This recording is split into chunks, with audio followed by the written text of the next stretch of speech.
Welcome back. It's Lisa at Passionfruit Arts, and we're in the kitchen making a vegetable stock or veggie broth. What I love to do instead of buying the store-bought broth, which I will buy if I'm in a pinch, but it's so easy to save all of the vegetable scraps from what I've been cooking all week. So what I like to do is just fill a pot up with little baby carrots from school lunch that nobody ate, just throw them in there. And some onion skins, yes, the skins of onion, skins of garlic, skins of any carrots or potatoes or parsnips that I peeled, and I just throw them all in a bag or a container and keep them in the refrigerator for the week. And then when I'm ready to make vegetable stock, I just put them in a pot. I also wanted to show you, I've got this whole kind of sad head of garlic. It's not rotten, it's just a little dried out. And so this is great for veggie stock. It gives it a lot of nice flavor. So I'm just gonna kind of open it up a little bit so that it'll release the flavors. And once again, there's lots of minerals and vitamins in the skins.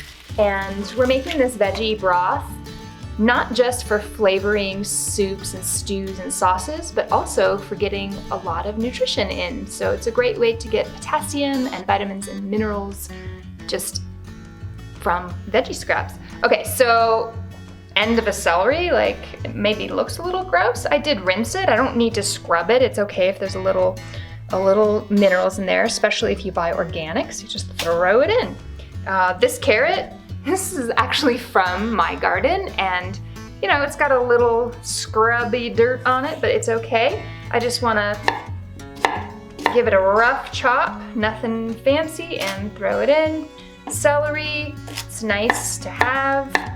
If you don't have any veggie scraps and you want to make a veggie broth, just go ahead and put in some carrot, celery, onion, parsley, and any herbs you have around, and that makes a nice veggie stock. So once again, rough chop. This is some parsley that I grew. Started it outdoors and brought it in. It's been growing well. And some celery leaves. So that's it. We're just gonna cover this with water.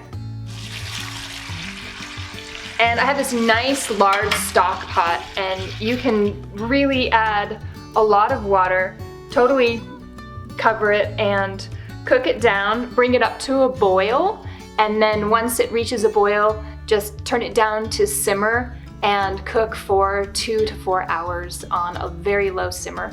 You can add a little salt and pepper at the end if you'd like. And it's really satisfying and simple. It draws all of the vitamins and minerals out of the veggies. So the veggies are really devoid of nutrients at the end. So you can just toss those in the compost and strain the broth, and you'll have a nice start to any soup or stew or sauce. We cooked up this vegetable stock, veggie broth. It was about a week ago, and I haven't used it yet. I thought I was gonna make potato leek soup, and I didn't. So I just wanted to show you what it looks like. It's this nice rich amber color, and that is from the carrot peels, potato peels, sweet potato peels. So it has a lot of different vegetables, skins, and peels in it, and the onion skins also give it a nice amber color. I wanna freeze this because I haven't used it yet, so I'm just going to measure out whatever I think I might need. 2 cups would be for a soup or a stew or a sauce, maybe only for 2 to 4 servings, as we have a large family. So I'm gonna go ahead and freeze 4-cup portions. And what I like to do is just use a freezer baggie and go ahead and label what it is and the date before you pour it in. It's a lot easier. So I'm just gonna say some veg stock and January. This will last in the freezer, for 6 to 8 months. I want to go ahead and use a bowl to support the bag while I'm pouring it in. That way, it's no mess. And I also want to get all the air out of it. These baggies are a little tricky to put in the freezer because all of the broth collects. So I like to just put it on a little cookie sheet and freeze it, and then when it's frozen, I'll go ahead and take the cookie sheet out and I'll have a nice flat bag.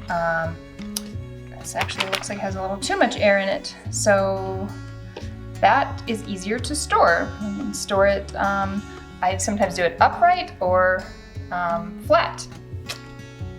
So there we go, veggie stock. You never need to buy the aseptic containers or cans or anything that would have additives. You can make it at home and keep it in the freezer.